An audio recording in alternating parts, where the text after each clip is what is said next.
Assalamualaikum, salam sejahtera. Apa khabar semua? Hari ni saya nak sambung lagi pasal label makanan. Saya akan ceritakan pasal lemak. Sebab lemak ni banyak jenis dan banyak juga sumber yang menghasilkan lemak. Jadi bagi kita yang cuba nak turunkan berat badan, sangatlah perlu untuk tahu yang barang ataupun makanan yang kita beli tu adakah mengandungi lemak yang sesuai untuk diet kita.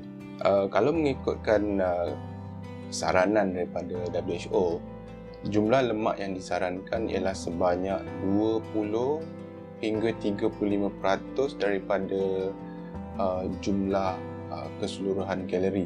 Contoh, kalau kita ambil 2000 kalori satu hari, maka lemak yang disarankan oleh WHO ialah sebanyak 400 hingga 700 kilokalori sehari. Tetapi kita juga perlu tahu adakah semua jenis lemak boleh dimakan. Sebenarnya lemak terbahagi pada banyak jenis. Sebagai contoh, ada saturated fat, unsaturated fat dan juga trans fat. Kalau di Malaysia, saturated fat nak maksud dia lemak tepu.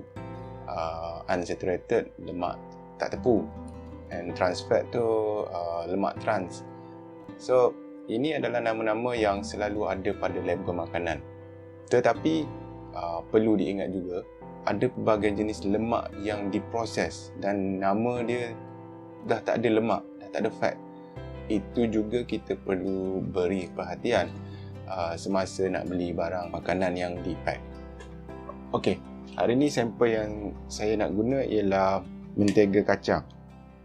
Dia campur dengan jeli anggur. So, dekat sini dia tulis total fat 11 gram. Total fat ya, ada 11 gram. Dan sebelah dia tulis saturated fat ataupun sat fat dekat sini 2.5 gram. Kemudian di bawah ni dia tulis lagi trans fat 0 gram. Nutrition fact ni kalau ditulis kosong, tidak semestinya bermaksud kosong. Sebab kalau nilai dia bawah daripada 0.5 gram, syarikat-syarikat ni dibenarkan untuk meletakkan kosong. Maksudnya dekat sini kosong tidak bererti kosong pada label makanan. Sebagai contoh, kalau kita tengok dekat ingredient, ada tulis dekat sini distilled monoglyceride. Distilled monoglyceride ni ialah sejenis trans fat yang membuatkan minyak tidak terasing daripada bahan-bahan lain. Ianya tidaklah dikategorikan sebagai lemak yang bahaya, tetapi ia adalah sejenis trans fat. Jadi ini membuktikan bahawa trans fat 0 gram dekat sini tidak semestinya kosong. Sebab dalam distilled monoglyceride tadi ada trans fat, tetapi ianya tidak dikategorikan sebagai bahaya. Bila bercerita pasal lemak ataupun fat, kita tahu bahawasanya ia tidaklah sebahaya kolesterol. Sebab lemak ni boleh di-convert ataupun ditukar menjadi energi, menjadi tenaga. Dan kolesterol tidak boleh ditukar menjadi tenaga. Ianya berbahaya pada badan kita. Jadi kenapa kita perlu tahu jenis-jenis lemak yang kita makan? Sebab ia berhubung kait dengan kadar kolesterol dalam badan kita. Saturated fat ataupun lemak tepu, dia akan menaikkan kolesterol jahat dan juga kolesterol baik. Kedua-duanya akan naik. Unsaturated fat dia akan menaikkan kolesterol baik dan menurunkan kolesterol jahat. Manakala trans fat dia akan menurunkan kolesterol baik dan akan menaikkan kolesterol jahat. So dalam ketiga-tiga jenis lemak ni, lemak trans adalah yang paling tak bagus. Okay? Jadi dekat sini menunjukkan bahawasanya lemak memang diperlukan oleh badan kita. Kita tak boleh nak buang lemak dalam pemakanan kita. Sebab kalau kita tak makan lemak langsung, bermakna fungsi badan kita akan jadi tak lengkap. Ada benda yang tak berlaku dalam badan kita. Jadi walaupun untuk menurunkan berat badan, kita masih perlu makan lemak. Cuma apa yang kita perlu buat ialah mengenal pasti jenis-jenis lemak yang kita makan. Ada orang kalau nak turunkan berat badan, dia tak makan minyak masak biasa. Dia beli minyak zaitun ataupun olive oil.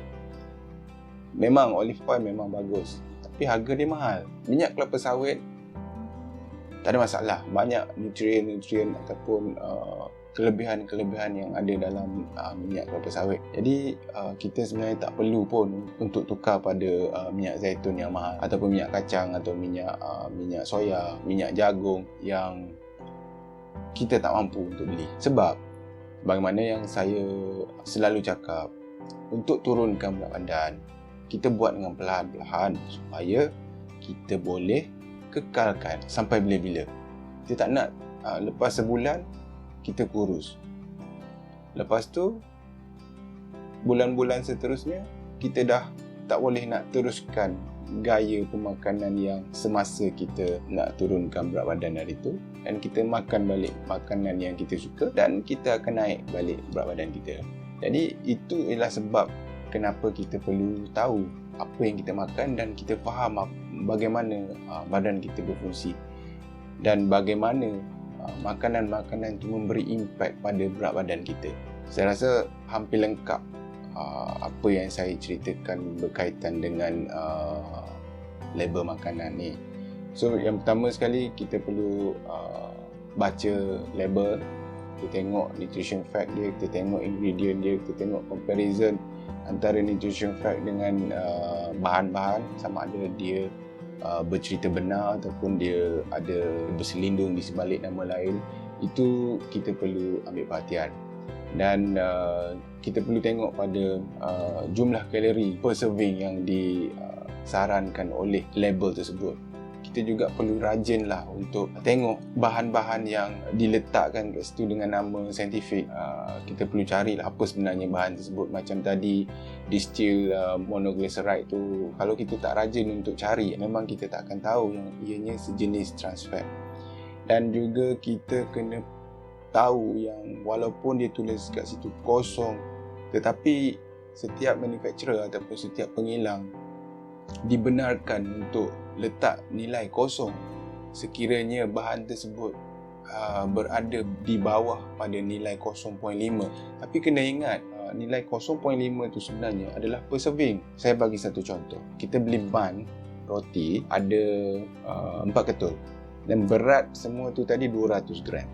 And then dia cakap per serving 4. Dalam nutrition fact dia tulis kosong trans fat ataupun kosong kolesterol contoh. Tetapi kita kena ingat yang manufacturer dibenarkan untuk letak kosong kalau nilai dia di bawah 0.5.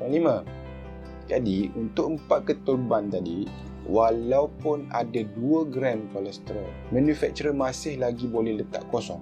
Sebab 2 gram bahagi dengan 4 akan jadi 0.5.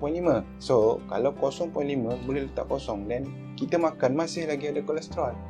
Nampak tak kat situ? Macam mana kita perlu sangat untuk tahu apa yang kita makan setiap hari.